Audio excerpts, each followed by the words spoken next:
Israel के Zenin शहर में इजरायली सेना लगातार फिलिस्तीनी चरमपंथियों का सफाया कर रही थी और इस पूरे ऑपरेशन के दौरान इजराइल के प्रधानमंत्री बेंजामिन नेतन्याहू बार बार फिलिस्तीन को चेतावनी दे रहे थे कि वो इजराइल में आतंकी खेप को भेजना बंद करे, नहीं तो फिलिस्तीन का दुनिया के नक्शे से नामो निशान मिटा दिया जाएगा।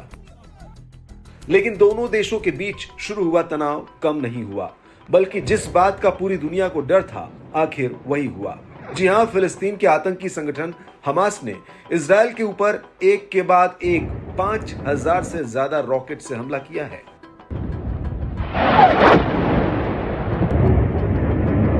कुछ रिपोर्ट्स में यह भी कहा जा रहा है कि हमास ने पैराग्लाइडरों का इस्तेमाल करके भी रॉकेट दागे हैं।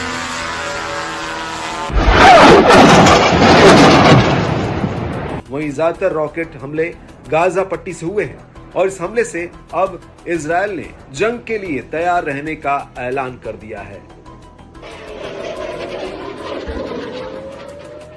पूरा जेरूसलम हवाई हमले के सायरनों से गूंज रहा है।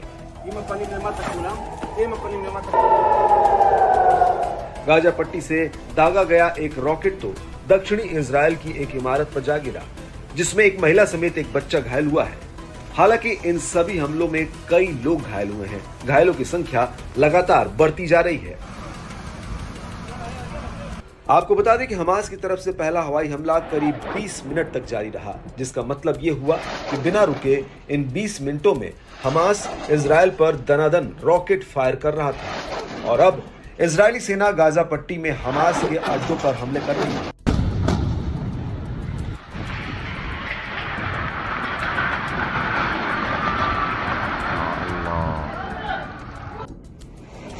वहीं दूसरी तरफ हमास ने भी ऑपरेशन अल अक्सा फ्लड का ऐलान कर दिया है।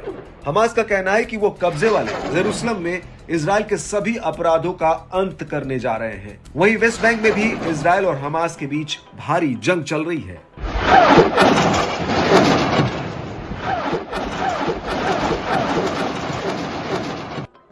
आपको बता दें कि 7 अक्टूबर 2023 की सुबह सुबह पूरे इजराइल में लोग यहूदी त्योहार को मनाने की तैयारियों में लगे हुए थे और तभी अचानक से जेरूसलम समेत पूरे इजराइल में हवाई हमलों से सायरन बज उठे।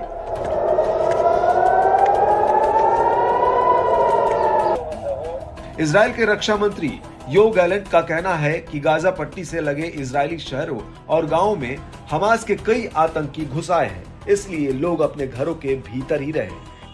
חמאס עשה טעות חמורה הבוקר, הוא פתח במלחמה כנגד מדינת ישראל. חיילי צה"ל נלחמים בכל נקודות החדירה כנגד האויב. אני קורא לאזרחים להישמע להוראות פיקוד העורף ולבצע אותם כלשונן. מדינת ישראל תנצח במלחמה הזאת. इजराइल बॉर्डर पर बसे स्डेरोट कस्बे में भी हमास के आतंकियों के घुसने की खबर सामने आई है। वहीं इजराइल के प्रधानमंत्री बेंजामिन नेतन्याहू ने कहा कि हमास को अपने किए की भारी कीमत चुकानी पड़ेगी। लेकिन इस सब के बीच खबरें आ रही हैं कि गाजा पट्टी के बॉर्डर पर हमास के आतंकियों ने इजराइल के कई सैनिकों को बंदी बना लिया है। कुछ ऐसे भी वीडियो सामने आए हैं जिसमें हमास के आतंकी इजरायली सैनिकों को पीटते और घसीटते हुए दिख रहे हैं। हालांकि कितने इजरायली सैनिक बंदी बनाए गए हैं, अभी इस बात की पुष्टि नहीं हुई है।